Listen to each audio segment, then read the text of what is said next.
بسم اللہ الرحمن الرحیم۔ جنت کے پتے کیس نمبر 34۔ پچھلے ایپیسوڈ میں ہم نے دیکھا کہ نجمی صاحب سے حیا نے کافی دیر بات چیت وغیرہ کی اور اس کو قائل کرنے کی کوشش کی اور ساتھ میں اس کی کمزوری کا بھی فائدہ اٹھانے کی کوشش کی۔ اب اگلے ایپیسوڈ میں 34۔ مجھے آپ کو ایک اچھی خبر دینی تھی جینٹل مین۔ میٹنگ کے آغاز پہ اس نے مسرور و مطمئن انداز میں انہیں مخاطب کیا جو اپنے سابقہ رویے کو برقرار رکھے اس کی طرف متوجہ تھے۔ ابھی پتہ چلا ہے کہ وینڈر عارف نجمی نے سپلائی بحال کر دی ہے اور وہ بھی پرانی قیمت پر۔ واقعی؟ تایا فرقان حیران ہوئے تو زاہد چچا سیدھے ہو بیٹھے۔ مگر اس نے تو اس روز فائنانس ڈپارٹمنٹ کے رؤوف صاحب سے خاصی بدتمیزی کی تھی اور وہ سراسر بلیک میلنگ پہ اترا ہوا تھا۔ میں نے خود اسے فون کیا تھا مگر وہ تو سیدھے منہ بات کرنے کا روادار بھی نہیں تھا۔ پھر آپ کو بلیک میلر سے نپٹنے کا فن سیکھ لینا چاہیے سر، کیونکہ میں نے اس سے بات کی ہے اور وہ غیر مشروط طور پہ سپلائی بحال کرنے پر راضی ہو گیا ہے۔ زاہد چچا خاموش ہو گئے۔ ان کے لیے سب خاصا غیر متوقع تھا۔ اگر سلیمان صاحب ان کو آ کر بتا دے کہ انہوں نے وینڈر کو راضی کر لیا ہے تو انہیں حیرانی نہ ہوتی، کیونکہ وہ اس قابل تھے، تبھی تو اپنے بڑے بھائی سے زیادہ مضبوط شیئر ہولڈر اور ایم ڈی تھے۔ مگر حیا، یہ بات نکلنا بھی دشوار تھا۔ حیا نے اپنی بات جاری رکھی۔ آپ کو گرین ہاؤس اسکیم کے لیے بجٹ کم پڑ رہا تھا نا؟ اس کے لیے میں نے بجٹ کو ری شیپ کیا ہے۔ وہ اپنے کاغذات آگے پلٹ کر بتانے لگی۔ ہمیں جتنی رقم چاہیے وہ ہمارے بجٹ کے اندر ہی پوری ہو سکتی ہے اگر ہم فالتو لوازمات کو نکال دیں۔ مطلب؟ تایا فرقان نے ابرو اٹھائے۔ ہم ہر سال تمام شیئر ہولڈرز کو سالانہ پروفٹ کا ایک منقسم حصہ دیتے ہیں، جبکہ بہت سی کمپنیاں شیئر ہولڈرز کو سالانہ پروفٹ یعنی ڈیویڈنڈ دینے کے بجائے اس کو ری انویسٹ کرتی ہیں۔ ہم بھی اس دفعہ شیئر ہولڈرز کو وہ حصہ دینے کے بجائے اسے اس پروجیکٹ میں لگا دیں گے، مگر اس طرح تو مطلوبہ رقم پوری نہیں ہوگی۔ ولید، آپ ان کو بات مکمل کرنے دیں۔ سیٹھی صاحب نے پہلی دفعہ ولید کو ٹوکا۔ پہلی دفعہ بورڈ میٹنگ میں اس کی سائیڈ لی گئی تھی۔ سب خاموش ہوئے تو اس نے کہنا شروع کیا۔ ہم اپنے بجٹ کا 15 سے 20% حصہ مارکیٹنگ اور ایڈورٹائزمنٹ پر خرچ کرتے ہیں۔ ہم فی الحال بھی یہی کر رہے ہیں۔ ہم مارکیٹنگ کر رہے ہیں تاکہ مستقبل میں ہمیں پروجیکٹس ملیں۔ وہ لمحے بھر کو رکی۔ لمبی میز کے گرد موجود تمام ایگزیکٹیوز واقعتاً بغور سے سن رہے تھے۔ مستقبل کے پروجیکٹس جو ابھی ملے ہی نہیں اور جن پہ کام کرنے کے لیے ہمارے پاس پیسے بھی نہیں، ان کے لیے ہم اپنے حالیہ پروجیکٹ کو قربان نہیں کر سکتے۔ ہم نے مارکیٹنگ بجٹ کو گھٹا کر 5% کر لیا ہے۔ یوں ہم بآسانی وہ رقم آہستہ آہستہ اس پروجیکٹ میں منتقل کر سکتے ہیں۔ کیا کسی کو کوئی اعتراض ہے؟ پیچھے ٹیک لگا کر بیٹھے ہوئے اس نے ذرا مسکرا کر خاموش بڑے کانفرنس روم پہ نگاہ دوڑائی۔ وہ جانتی تھی کہ اب کوئی اس پہ اعتراض نہیں کر سکتا تھا۔ وہ آہستہ آہستہ اپنا انتخاب درست ثابت کر رہی تھی۔ اگلا منظر۔ آج تایا فرقان کے گھر حیا کے دادا کی برسی کی قرآن خوانی تھی۔ خیرات کی دیگیں الگ تھیں۔ سب مدعو تھے سوائے اس کو جانے کی خواہش بھی نہیں تھی۔ وہ مغرب پڑھ کر لاؤنج میں آئی تو فاطمہ جہاں سے کچھ کہہ رہی تھی۔ اسے آتے دیکھ کر خاموش ہو گئیں۔ اچھا، میں جا رہی ہوں، سرسری سے مطلع کر کے وہ باہر نکل آئیں۔ پھوپھو پہلے ہی جا چکی تھی۔ ابا کمرے میں سو رہے تھے، ان کے پاس نرس تھی۔ وہ خاموشی سے صوفے پہ آ بیٹھی اور ٹی وی کا ریموٹ اٹھایا۔ کنکھیوں سے اس نے لاؤنج کی بڑی کھڑکی کے پار اماں کو لان عبور کرتے دیکھا۔ وہ اس سے ناراض نہیں تھی، بات بھی ٹھیک سے کر دی، مگر ایسے جیسے کہ انہیں بہت دکھ پہنچایا گیا ہو۔ باہر زور کی بجلی چمکی، پل بھر کو کھڑکیوں کے باہر سارا لان روشن ہو گیا، پھر اندھیرا چھا گیا۔ وہ کچھ سوچتے ہوئے اس کے سامنے آ بیٹھا۔ حیا نے ٹی وی نہیں چلایا، وہ ریموٹ پکڑے بیٹھی، بس اس کو دیکھتی رہی۔ وہ کچھ کہنا چاہتا تھا شاید۔ اماں کیا کہہ رہی تھی؟ اس نے بظاہر سرسری سے انداز میں پوچھتے ہوئے بات کا آغاز کیا۔ جہان نے سر اٹھا کر اسے دیکھا۔ نیلے جینس پہ سیاہ ٹی شرٹ پہنے، گیلے بالوں کو پیچھے کیے، وہ کہیں جانے کے لیے تیار لگ رہا تھا۔ وہ چاہتی ہیں کہ میں تمہیں سمجھاؤں کہ تم یہ برقع وغیرہ چھوڑ دو، وہ سنجیدگی سے کہنے لگا۔ اس کی پشت پہ لاؤنج کی دیوار گیر کھڑکی پہ ٹپ ٹپ قطرے گرنے لگے تھے۔ تاریک پڑا آسمان پہلے ہی بادلوں سے ڈھک چکا تھا۔ تو تم نے کیا کہا؟ وہ اسی طرح مطمئن سے انداز میں ٹانگ پہ ٹانگ رکھے بیٹھی تھی جیسے وہ اپنے آفس میں بیٹھا کرتی تھی۔ بات تو ٹھیک ہے ان کی، تم ایک برقعے کے لیے اپنے اتنے رشتے نہیں کھو سکتی۔ باہر بادل زور سے گرجے تھے۔ اچھا، یہ آپ کو میں نے پہلے بھی بتایا تھا کہ رائٹر جو ہوتا ہے پھر ایسے وقت میں امید اور مایوسی کے لیے یہ چیزیں، بادل، بارش، یہ چیزیں کرتا ہے، تو آپ اس لحاظ سے اس کو لیجیے گا۔ بادل باہر زور سے گرجے تھے، کھڑکیوں کے شیشوں پہ تڑا تڑ گرتے قطروں کی اب آوازیں آنے لگی تھیں۔ دوسروں کو چھوڑو، تم اپنی بات کرو جہان، کیا تم بھی میرے حجاب سے خوش نہیں ہو؟ وہ اس کی آنکھوں میں دیکھتے ہوئے بولی تو اس کی آواز بہت دھیمی تھی۔ اگر میں کہوں کہ میں نہیں ہوں تب؟ اگر میں کہوں کہ تم میرے لیے اسے چھوڑ دو تب؟ دور کہیں زوردار آواز آئی تھی، جیسے بجلی گرنے کی ہوتی ہے، جیسے صدمہ پہنچنے کی ہوتی ہے۔ کیا تم مجھے چوائس دے رہے ہو؟ یہ کہے کہ اس کی آواز میں سرد مہری در آئی۔ اور اگر میں کہوں ہاں تب؟ وہ اٹھی اور چھوٹے چھوٹے قدموں سے چلتی دیوار کی کھڑکی کے پاس جا کھڑی ہوئی۔ اس نے سیاہ لمبی قمیص اور چوڑی دار پہن رکھا تھا، بال بھی سیدھے کمر پہ گر رہے تھے۔ قمیص اور بالوں کے رنگ کا فرق غیر واضح سا تھا، سیاہی جس کا نہ آغاز تھا نہ اختتام۔ مجھے کبھی کسی نے کہا تھا کہ خندق کی کوئی جنگ بنو قریظہ کے بغیر وجود میں نہیں آئی، اور تب میں نے سوچا تھا کہ میرے سارے قرابہ دار تو میرے ساتھ ہی ہوں گے۔ وہ بھیگے شیشے کے پار تاریک لون کو دیکھتی کہہ رہی تھی، تایا ابا، حجاب کے سب سے بڑے علمبردار، اماں جن کی ہمیشہ سے خواہش تھی کہ میں اللہ تعالیٰ کے قریب ہو جاؤں، اور میرا شوہر جو روز صبح فجر پڑھنے مسجد جاتا ہے۔ لیکن آج مجھے پتہ چلا کہ عائشہ ٹھیک کہتی تھی، خندق کی جنگ بنو قریظہ کے بغیر وجود میں آ ہی نہیں سکتی۔ بارش کے ٹپ ٹپ گرتے قطرے شیشے سے لڑک کر زمین پہ گر رہے تھے۔ جب بجلی چمکتی تو پل بھر کو ان میں قوس قزح کے ساتوں رنگ جھلک دے اور پھر اندھیرا چھا جاتا۔ وہ صوفے سے نہیں اٹھا تھا، بس گردن موڑ کر اسے دیکھنے لگا۔ اگر میں لوگوں کے لیے حجاب لیتی ہوں تو لوگوں کے کہنے پہ چھوڑ بھی دیتی، لیکن میں اب نہیں چھوڑ سکتی۔ آنسو اس کی آنکھ سے ٹوٹ کر گال پہ پھسلتا گیا۔ کیوں؟ میں یہی نہیں سمجھ پا رہا کہ آخر کیوں؟ وہ اس کے پیچھے آ کھڑا ہوا تھا۔ بادل ابھی تک گرج رہے تھے۔ حیا نے جواب نہیں دیا۔ اس نے ایک نظر جہان کو دیکھا اور پھر آگے بڑھ کر کونے میں رکھی منی پلانٹ کی سبز بوتل اٹھائی، پودے کی بیل چھٹک کر نکال پھینکی اور بوتل کو ہاتھ سے پکڑے ہوئے دیوار پہ مارا۔ کانچ ٹوٹا، ٹکڑے گرتے گئے اور ایک نوکدار بڑا ٹکڑا اس کے ہاتھ میں رہ گیا۔ یہ پکڑو۔ اسے بوتل کی گردن کا وہ ٹکڑا جہاں کی طرف بڑھایا، اور جا کر اپنی ماں کی گردن اتار دو۔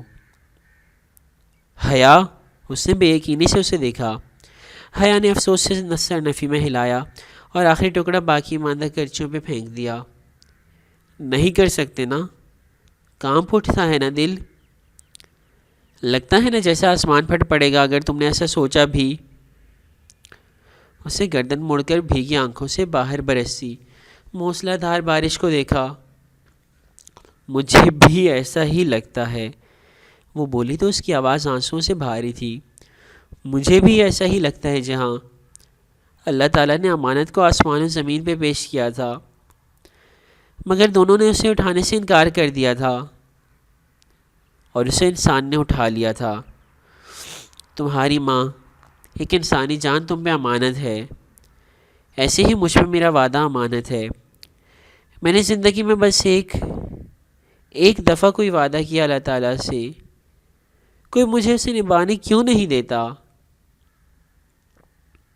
بجلی نے اپنی چاندنی پھر سے ہر سو بکھیری، بس لمحے بھر کی چاندنی اور پھر اندھیری رات چھا گئی۔ مجھے کسی نے کہا تھا کہ دل مارے بغیر نور نہیں ملتا، اور میں سوچتی تھی کہ نور کیا ہوتا ہے؟ جانتے ہو نور کیا ہوتا ہے؟ آنسو نے گلے میں پھندا ڈال دیا تھا، دم گھٹنے والا پھندا، کیونکہ جہان آگے سے جواب نہیں دے رہا تھا۔ نور قرآن ہوتا ہے، اللہ کا حکم، جس کو پورے کا پورا لیا جاتا ہے، ایک حصہ لے کر دوسرے سے انکار نہیں کیا جاتا۔ جی ہاں، میں ہمیشہ سوچتی تھی کہ اللہ کیوں کہتا ہے کہ اگر وہ قرآن کو پہاڑ پہ نازل کرتا تو وہ ٹوٹ جاتا۔ مجھے کبھی اس بات کی سمجھ نہیں آئی تھی، مگر آج آ گئی ہے۔ گرم ابلتے آنسو اس کی تھوڑی سی پھسلتے ہوئے گردن سے لڑک رہے تھے۔ وہ کھڑکی کے باہر دیکھ رہی تھی اور وہ اسے، جانتے ہو پہاڑ کیوں ٹوٹتا؟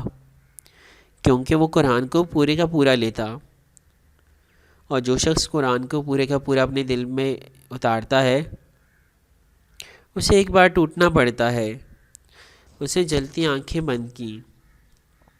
اب ہر طرف اندھیرا تھا، پل بھر کو بجلی چمکتی بھی تو اسے پرواہ نہیں تھی۔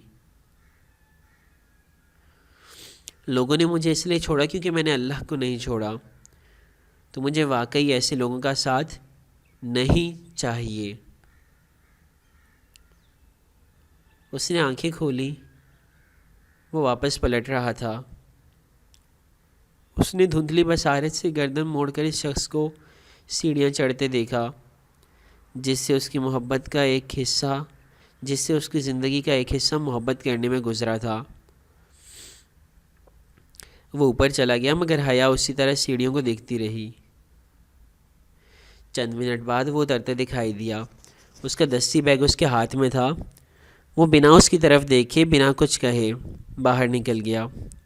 اس نے اسے نہیں روکا، آواز تک نہیں دی، دے ہی نہیں سکی۔ آنسو نے ہر راستہ روک دیا۔ وہ جا رہا تھا، وہ جانے کے لیے ہی تو آیا تھا۔ باب نمبر 9 کا اختتام ہوتا ہے یہاں پہ۔ چونکہ یہ ایپیسوڈ بہت ہی چھوٹی ہوئی ہے اس لیے میں یہیں سے باب نمبر 10 کا آغاز کرتا ہوں، ورنہ اگر 20-25 منٹ کی ہوتی تو میں اگلے ایپیسوڈ سے کرتا۔ باب نمبر 10 قسط نمبر 34۔ وہ جا رہا تھا، وہ جانے کے لیے ہی تو آیا تھا۔ اس نے بھیگا چہرہ کھڑکی کی طرف موڑا۔ وہ اب اسے تیز بارش میں سبک قدموں سے لون عبور کرتا نظر آ رہا تھا۔ وہ جھاڑو سے بھگو رہی تھی مگر اس نے اس سے بچنے کو اپنے سر پر کچھ بھی نہیں تھانا تھا۔ گیٹ کے قریب پہنچ کر وہ لمحے بھر کو رکا اور پلٹ کر دیکھا۔ حیا کا دل ڈوب کر ابھرا، رخسار پہ بہتے گرم آنسو مزید تیزی سے نیچے لڑکنے لگے۔ جہان نے آخری بار پلٹ کر اسے نہیں بلکہ اوپر اپنی ماں کے کمرے کی کھڑکی کو دیکھا تھا۔ چونکہ پھپھو ادھر نہیں تھیں سو اگلے ہی پل جہان نے گردن ذرا سی تایا فرقان کے گھر کھولنے والے درمیانی دروازے کی طرف موڑی۔ اس کی ماں وہاں تھی۔ اسے اب بھی صرف اپنی ماں کی فکر تھی۔ پھر وہ مڑا اور گیٹ کھول کر باہر نکل گیا۔ حیا پلٹنے لگی، تبھی اس کو باہر درمیانی دروازے کی اوٹ میں کچھ غائب ہوتا دکھائی دیا۔ گلابی اور پیلا انچل، ارم کا دوپٹہ جو وہ پہچانتی تھی۔ یقیناً ارم ادھر آئی تھی اور وہ سب سن چکی ہوگی۔ اسے گہری تھکی تھکی سی سانس اندر کو کھینچی۔ ارم کس سلسلے میں ادھر آئی تھی وہ نہیں جانتی تھی، نہ ہی یہ کہ جہان نے اسے دیکھا تھا یا نہیں، مگر وہ اتنا ضرور جانتی تھی کہ واپس جا کر وہ تمام رشتہ داروں کے بیچ کھڑے ہو کر سارا قصہ مزے سے دہرا دے گی۔ قرآن خوانی کی تقریب میں گویا رنگ بھر جائے گا۔ گوسپ کا ایک نیا موضوع۔ لاؤنج میں دروازہ اماں پورا بند کر کے نہیں گئی تھی تو اسے یہ خام خیالی ہرگز نہ تھی کہ ارم نے کچھ نہ سنا ہوگا۔ بس چند ہی منٹ بعد پورے خاندان کو پتہ لگ جائے گا کہ حیا نے جہاں کو گنوا دیا ہے۔ وہ حیا کے پردے سے تنگ آ کر اسے چھوڑ کر چلا گیا ہے۔ وہ تھکے تھکے سے انداز میں واپس صوفے پہ آ گری۔ کھڑکی کے ساتھ سبز بوتل کی کرسیاں ابھی تک بکھری تھیں۔ اس میں انہیں اٹھانے کی ہمت نہیں کی، اس میں بھی کسی شے کی ہمت نہیں تھی۔ جہان نے پردے کے لیے چھوڑ دیا، یہ عجیب لگ رہا ہے سننے میں۔ یا شاید اس نے جو ان کی ماں کے بارے میں بات کی شاید وہ جہان کو بری لگی ہو۔ خیر اگلا منظر شاید کچھ پتہ چل جائے۔ ویسے تو حیا سے زیادہ ہمیں یہاں پہ سسپینس کریٹ کروائے جا رہے۔ وہ ارم ہی تھی اور اس نے وہی کیا جو حیا نے سوچا تھا۔ فاطمہ واپس آئیں تو سخت متاسف تھیں۔ وہ سبین پھپھو کی بات سن ہی نہیں رہی تھی جو بار بار کہہ رہی تھی، بھابھی وہ اس وجہ سے نہیں گیا، اسے صبح مجھے بتا دیا تھا کہ وہ آج چلا جائے گا، اس نے ویسے ہی چلے جانا تھا۔ پھپھو کو ارم سے بھی شکوہ تھا، انہوں نے ارم کو ہلکا سا ڈانٹ بھی دیا تھا کہ وہ غلط بات نہ کرے، مگر فاطمہ کا انداز بتا رہا تھا کہ انہیں یقین نہیں ہے۔ ان کے نزدیک اگر کوئی سب کا ذمہ دار تھا تو وہ حیا تھی، جس نے اپنی ضد کے پیچھے سب کھو دیا تھا۔ جب تایا نے اسے بے عزت کر کے گھر سے نکالا تھا تب وہ روئی تھی، لیکن جب جہان چلا گیا تو اس نے اپنے آنسو پونچھ لیے تھے۔ خندق کی جنگ میں صرف بنو قریظہ تو نہیں ہوتا نا، اس میں جاڑی کی سختی بھی ہوتی ہے، وہ سردی اور خشکی جو لوگوں کے رویوں میں در آتی ہے، رشتے سرد مہر ہو جاتے ہیں، اور اس میں بھوک کی تنگی بھی شامل ہوتی ہے، معاشی دباؤ و فکر بھی ہوتا ہے۔ وہ پرواہ کیے بنا کان لپیٹے اماں کی ساری باتیں سنتی رہتی اور آگے نکل جاتی۔ آفس میں البتہ اب رویہ ذرا بدلا تھا، اس کی بات سنی جاتی تھی، کبھی کبھار تائید بھی ہو جاتی۔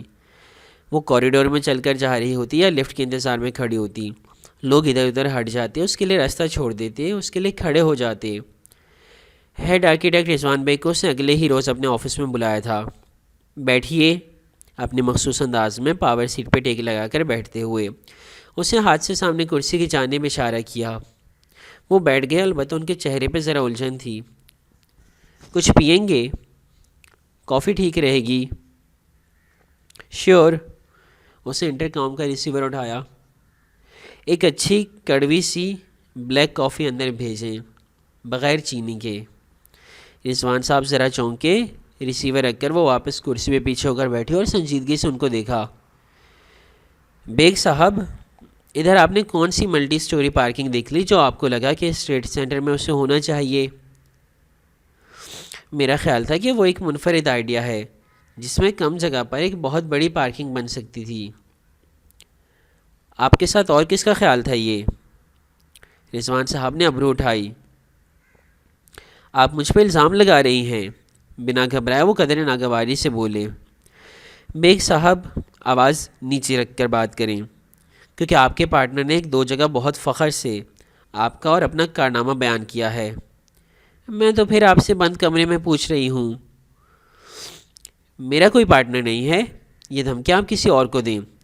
ایک عمر گزاری ہے کارپوریٹ ورلڈ میں، آپ کی طرح وراثت میں کرسی نہیں ملی، استہزائیہ انداز میں کہتے وہ اٹھے۔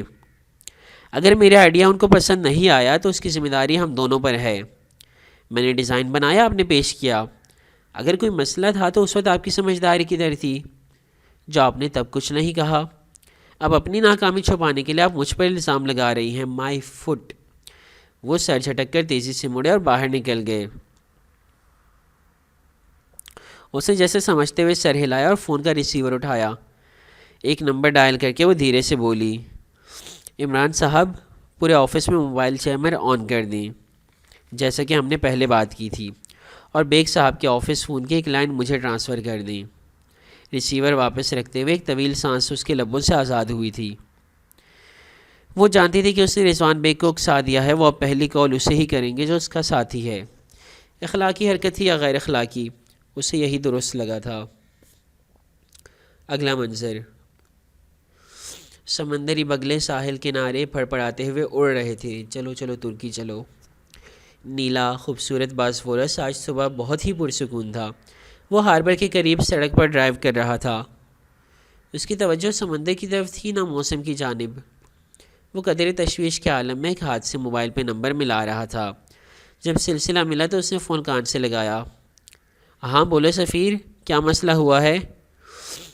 دوسری جانب سے آواز سن کر وہ بھویں سے کیڑ کر بولا تھا، عبد الرحمن بھائی، میں نے بہت کوشش کی مگر معاملہ میرے ہاتھ سے باہر ہے۔ میں سفیر بے، مجھے تمہید سے نفرت ہے، سیدھی بات کرو۔ وہ ذرا بیزاری سے بات کاٹ کر بولا تھا۔ کار کی رفتار اس نے قدرے آہستہ کر دی تھی، اس کے تنے ہوئے اعصاب پوری طرح فون کی طرف متوجہ تھے۔ بھائی، میں اصل میں بہارے مسئلہ کر رہی ہے۔ اس نے پہلے ہمیں کہا کہ وہ آخری فلائٹ سے جائے گی سب کے جانے کے بعد۔ اسے سب کو راضی کر لیا کہ اسی شرط پہ وہ بغیر کوئی شور ڈالے آرام سے چلی جائے گی۔ پھر وہ نہیں جا رہی؟ اس نے بمشکل اپنی ناگواری چھپاتے ہوئے پوچھا۔ صرف یہی نہیں، اس نے اپنا پاسپورٹ بھی جلا دیا ہے، اور اس کا کہنا ہے کہ جب تک آپ نہیں آئیں گے اس کے پاس وہ نہیں جائے گی۔ بہارے عائشہ اور آنے کے جانے کے بعد عثمان شبیر کے گھر پہ تھی، اور وہ یقیناً وہی اسے بلا رہی تھی۔ سفیر، میں نے تمہیں ایک کام کہا تھا، وہ بھی تم سے نہیں ہوا۔ بہت اچھے، وہ برہمی سے گویا ہوا۔ سوری بھائی، وہ نادم تھا۔ پھر آپ کب آئیں گے؟ میں کیوں آؤں گا؟ اتنا فارغ ہوں کہ میں ایک ضدی بچے کی مرضی پہ چلاؤں؟ اسے بولو اسے جانا ہے تو جائے، نہیں تو نہ جائے، مجھے پرواہ نہیں ہے۔ اور سنو، اب اتنی غیر اہم باتوں کے لیے مجھے تنگ مت کرنا۔ قریباً جھڑکتے ہوئے اس نے فون بند کیا اور ڈیش بورڈ پہ ڈال دیا۔ مسائل پہلے کم تھے، جو ایک نیا مسئلہ کھڑا ہو گیا تھا۔ اب اس کا پاسپورٹ پھر سے بنوانا پڑے گا، اور یہ بہارے کی شرائط۔ ذرا ایک دو کام کر لے، پھر نپٹے گا وہ اس ٹانگ برابر لڑکی سے۔ ناگواری سے سر جھٹکتے ہوئے اس نے سوچا۔ اس کے سر کے پچھلے حصے میں پھر سے درد اٹھنے لگا تھا۔ وہ لاؤنج میں صوفے پہ پیر اوپر کیے بیٹھی تھی۔ اس کے ہاتھ میں ویسلین کی ڈبی تھی، جس میں سے وہ دو انگلیوں پہ کریم نکال کر ایڑیوں پہ مل رہی تھی۔ فاطمہ اور سبین شام کی چائے پی کر ابھی ابھی اٹھی تھی۔ ارم کے سسرال والے آئے تھے، شادی کی تاریخ رکھی جا رہی تھی، سو ان کا وہاں ہونا ضروری تھا۔ حیا کا دل بھی نہیں چاہا کہ وہ وہاں ان کے ساتھ ہو جائے۔ وہ بہت پتھر دل ہو گئی تھی، یا بہت مضبوط، جو دل پہ لگنے والی چوٹ کو سہنا سیکھ گئی تھی۔ دروازہ ہولے سے بجا تو اس نے چونک کر سر اٹھایا۔ سونیا دروازے میں کھڑی تھی۔ بھابی آئیے پلیز۔ وہ خوشگوار حیرت سے مسکراتی اٹھی اور ویسلین کی ڈبی بند کر کے میز پہ رکھی۔ تھینکس، سونیا خوش دلی سے مسکراتے ہوئے صوفے پہ آ بیٹھی۔ حیا نے ٹیشو باکس سے ٹیشو نکال کر ہاتھ پہنچے اور اسے قریب آ بیٹھی۔ سونیا بظاہر مسکرا رہی تھی، مگر اس کے انداز میں قدرے ہچکچاہٹ تھی، جیسے وہ کچھ کہنا چاہتی ہو مگر متذبذب ہو۔ کہیے بھابھی، وہ بغور اس کو دیکھ رہی تھی۔ اصل میں حیا، میں تمہیں لینے آئی تھی۔ میں چاہتی ہوں کہ تم آ کر ابا سے معافی مانگ لو، ان کی ناراضی دور ہو جائے گی اور ہم سب پھر سے ساتھ مل کر بیٹھ سکیں گے۔ دیکھو نا، اب سب ادھر ہیں، مگر تمہاری کمی پھر بھی محسوس ہو رہی ہے۔ حیا نے سمجھتے ہوئے سر ہلایا۔ آفس سیٹ پہ بیٹھ کر جس طرح وہ معاملات کا تجزیہ کرتی تھی، ویسے ہی اس کے دماغ نے فوراً کڑیاں ملانی شروع کی۔ ظفر اور دوسرے ملازموں کے ہوتے ہوئے بھی مہمانوں کی آمد پہ تائی سارا کام سونیا سے کرواتی تھی۔ اس کو لمحے بھر کی بھی فرصت نہیں ہوتی تھی، سو یہ تو طے تھا کہ وہ خود سے یعنی تائی سے چھپ کر نہیں آئی تھی۔ مطلب اسے تائی نے ہی بھیجا تھا تاکہ وہ حیا کو جھکا سکیں اور ان کی انا کی تسکین ہو سکے۔ دوسری طرف اسے معاف کر کے تایا اور تائی سار و عظمت کا پرچم بلند کریں گے۔ زبردست۔ میں تیار ہوں بھابھی، وہ بولی تو اس کا لہجہ بے تاثر تھا۔ میں تایا ابا سے ہر اس وقت کی معافی مانگنے کو تیار ہوں جب میں نے ان کا دل دکھایا، جب میں نے کوئی گستاخی کی یا مجھ سے کوئی بدتمیزی سرزد ہوئی۔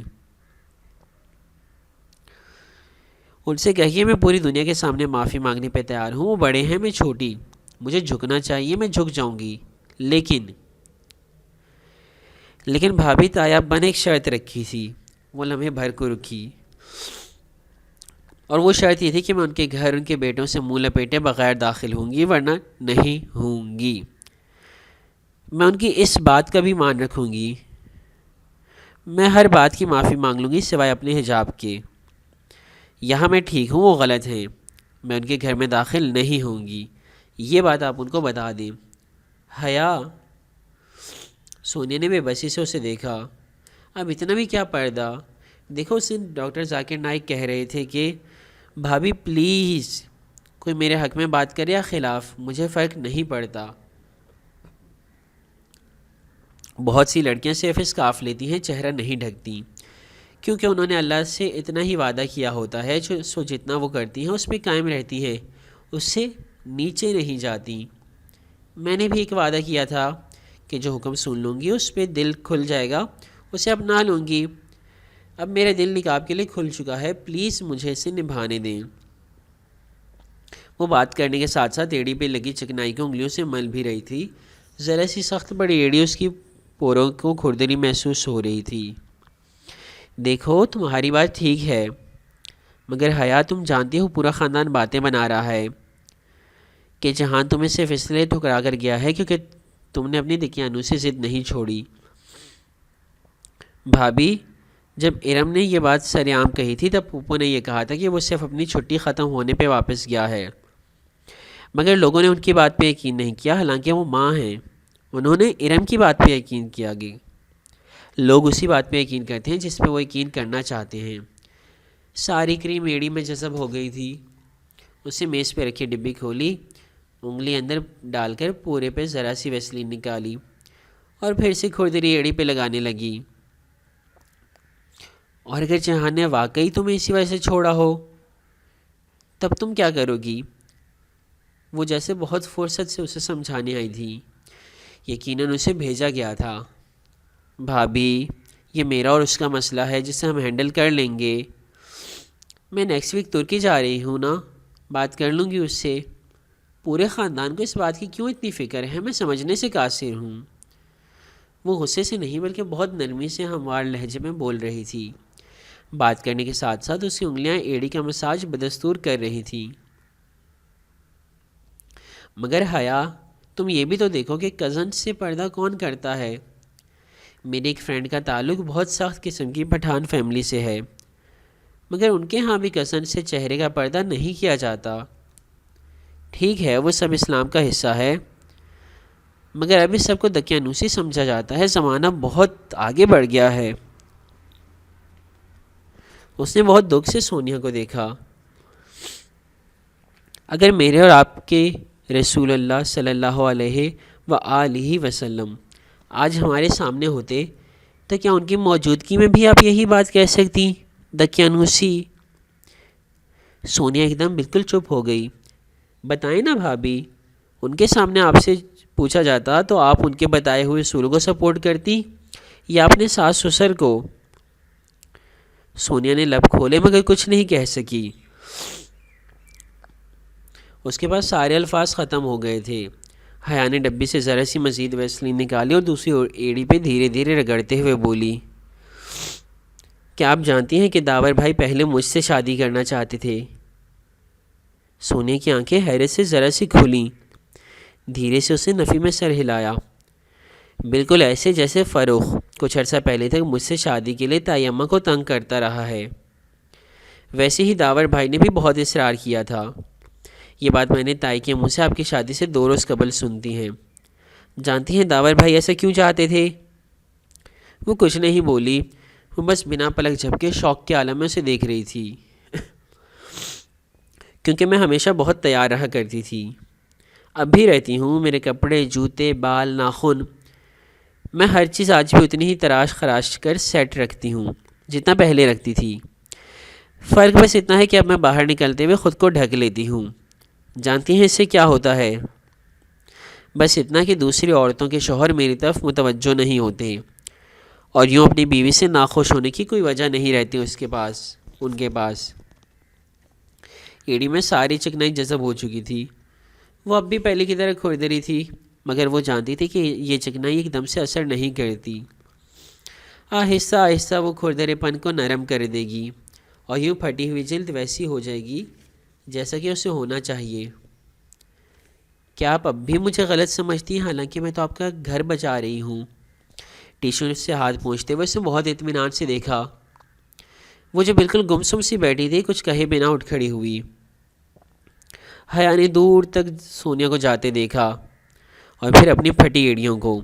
آہستہ آہستہ یہ نرم پڑ جائیں گی۔ وہ جانتی تھی کہ کچھ چیزیں کافی وقت لیا کرتی تھیں۔ اگلا منظر، اس دن اس سے صرف اتنی غلطی ہوئی کہ وہ بغیر بتائے زارا سے ملنے چلی آئی تھی۔ آج آفس میں زیادہ کام نہیں تھا، ویسے بھی باقر صاحب کو اپنی ٹاپ ہیرارکی کو از سر نو تشکیل دے کر نگران بنا چکی تھیں، سو اس پہ کام کا بوجھ ذرا کم تھا۔ فراغت ملی تو سوچا زارا سے مل لے۔ 5 جولائی آ کر گزر بھی چکی تھی، اب اس کو اسی ہفتے واپس ترکی جا کر کلیئرنس کروانی تھی۔ انہی سوچوں میں غلطاں وہ اس کے گھر آئی۔ زارا اندر کمرے میں ہے، فارینہ وغیرہ آئی ہوئی ہیں، تم اندر چلی جاؤ۔ زارا کی ممی اسے دروازے پہ ہی مل گئی۔ وہ کہیں جانے کے لیے نکل رہی تھی، خوش اخلاقی سے بتا کر وہ باہر نکل گئی۔ وہ سر ہلا کر اندر آ گئی۔ زارا کا کمرہ کوریڈور کے آخری سرے پہ تھا۔ گھر میں خاموشی تھی، کمرے سے باتوں کی آوازیں آ رہی تھیں، فارینہ اور مشال کی آوازیں، ان کی کلاس فیلوز اور فرینڈز۔ وہ یقیناً اچھے وقت پہ آئی تھی، ان سے بھی مل لے گی۔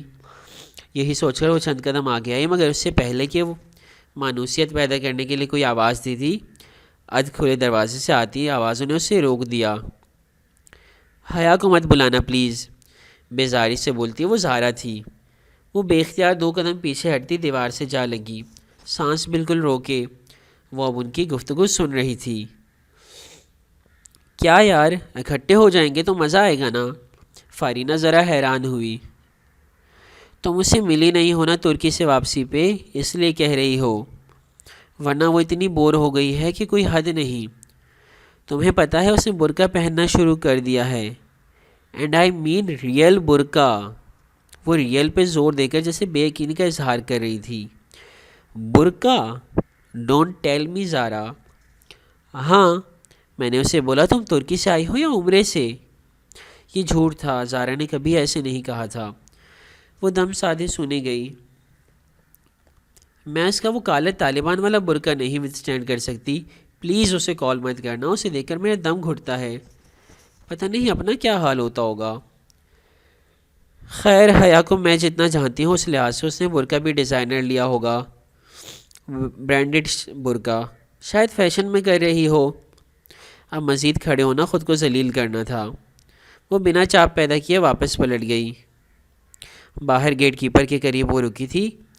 زارا کو بتا دینا کہ میں آئی تھی مگر جا رہی ہوں، وجہ پوچھیں تو کہنا انہیں معلوم ہے۔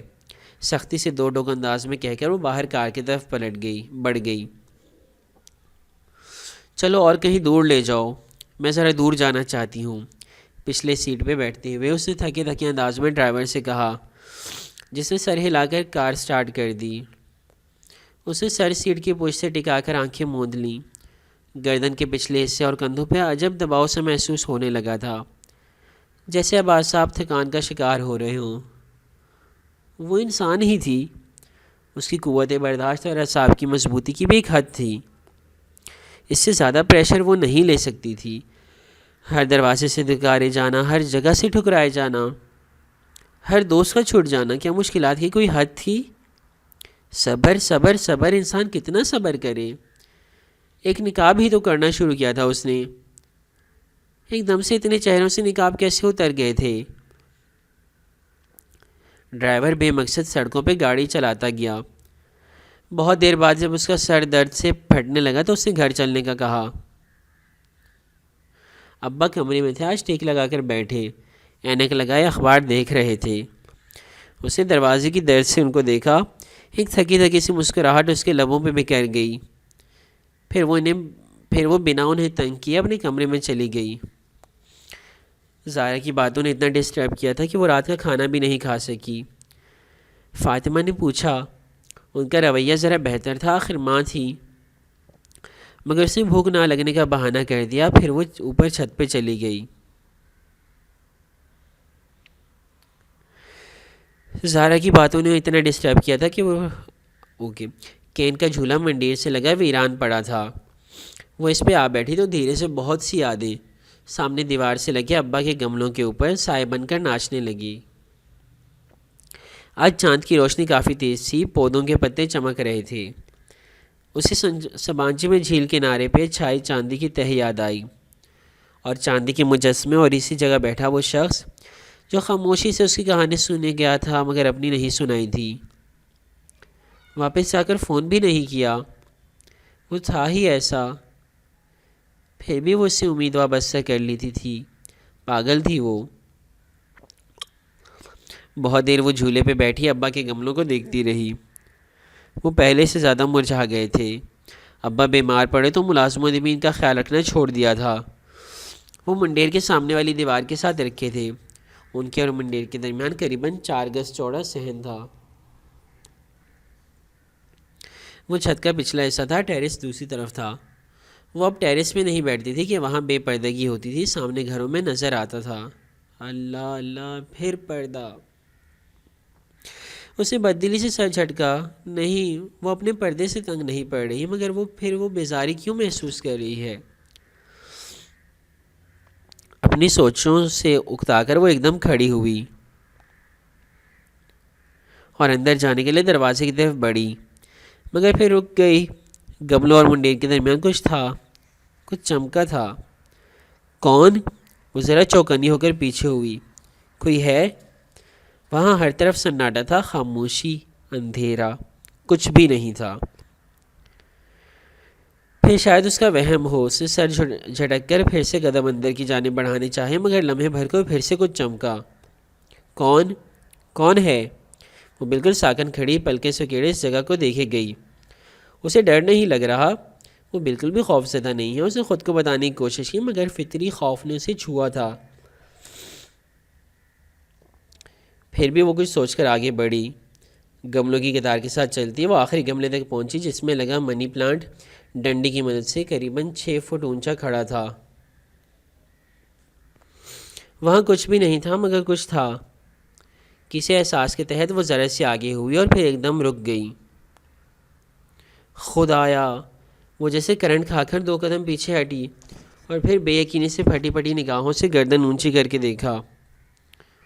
اونچے منی پلانٹ سے لے کر چھت کی منڈیر تک ایک اندیکھی دیوار سی بنی تھی، مکڑی کے جالے کی دیوار، جیسے کسی بیڈمنٹن کورٹ میں جالی دار نیٹ لگا ہوتا ہے۔ وہ 6 فٹ اونچا اور بے حد لمبا سا جالا بے حد خوبصورت اور سحر انگیز تھا۔ اس کے تانے بانے بہت نفاست سے بنے تھے، گوکہ وہ بہت پتلا تھا، پھر بھی چاند کی روشنی کسی خاص زاویے سے پڑتی تو دھنک کے ساتوں رنگ چمکتے۔ وہ اسے تحیر سے دیکھتے الٹے قدموں پیچھے آئی۔ اگلے ہی لمحے وہ اندر سیڑھیوں کے دہانے پہ غصے سے نور بانو کو پکار رہی تھی۔ جی جی آئی! نور بانو جو کچن میں کھانے کے برتن سمیٹ رہی تھی بھاگتی ہوئی باہر آئی۔ جاؤ کوئی جھاڑو لے کر آؤ، اتنے جالے لگے ہیں چھت پہ، تم صفائی کیوں نہیں کرتی ٹھیک سے؟ پتہ نہیں اسے کس بات پہ زیادہ غصہ چڑھا تھا۔ اس کے تیور دیکھ کر نور بانو بھاگتی ہوئی لمبی والی جھاڑو لیے اوپر آئی۔ اتنا بڑا جالا یہاں بنا ہی کیسے؟ جب نور بانو اس کے ساتھ باہر چھت پہ آئی تو وہ حیرت سے، اچنبے سے جیسے خود سے بولی تھی، حیا باجی دیکھے نا، یہاں کی صفائی کی ذمہ داری نسرین کی ہے۔ وہ ایک جز وقتی ملازمہ تھی، وہ روز چھت صاف نہیں کرتی۔ مجھے تو لگتا ہے کافی دن سے ادھر سے گزری بھی نہیں ہے، گزری ہوتی تو جالا نہ بنتا۔ یہ مکڑیاں جالے ادھر ہی بناتی ہیں جہاں کچھ عرصے کچھ گزرا نہ ہو، چاہے بندہ چاہے جھاڑو۔ جتنے اتار لو جالے پر کچھ روز بعد بن لیتی ہیں۔ سدا کی کام چور ہے نسرین، ذرا سا کام نہیں ہوتا۔ یہ جالا دیکھنے میں کتنا بڑا تھا باجی، مگر جھاڑو ایک دفعہ ماری اور اتر گیا، اتنی سی بات تھی۔ نور بانو جھاڑو ہوا میں اوپر نیچے مارتی جلدی جلدی وضاحتیں دے رہی تھی۔ حیا نے دھیرے سے اس بات میں سر ہلایا، وہ درست کہہ رہی تھی، وہاں سے کافی دنوں سے کوئی نہیں گزرا تھا۔ وہ بھی ادھر آتی تو جھولے پہ بیٹھ کر تھوڑی دیر بعد اندر چلی جاتی، اسی لیے تو جالا بنا تھا، اسی لیے تو جالے بنتے ہیں۔ اس کے دل میں بھی بن گئے تھے، اب اسے ان کو صاف کرنا تھا۔ کیسے؟ لمحے بھر بعد ہی اس کے دل نے اسے جواب دے دیا تھا، اسے اب صبح کا انتظار تھا۔ اوکے، آج کے ایپیسوڈ میں اتنا ہی۔ انشاءاللہ اگلے ایپیسوڈ میں دیکھیں کہ حیا کو آخر کار جواب کیا ملا تھا۔ اپنا خیال رکھیے گا، اللہ حافظ۔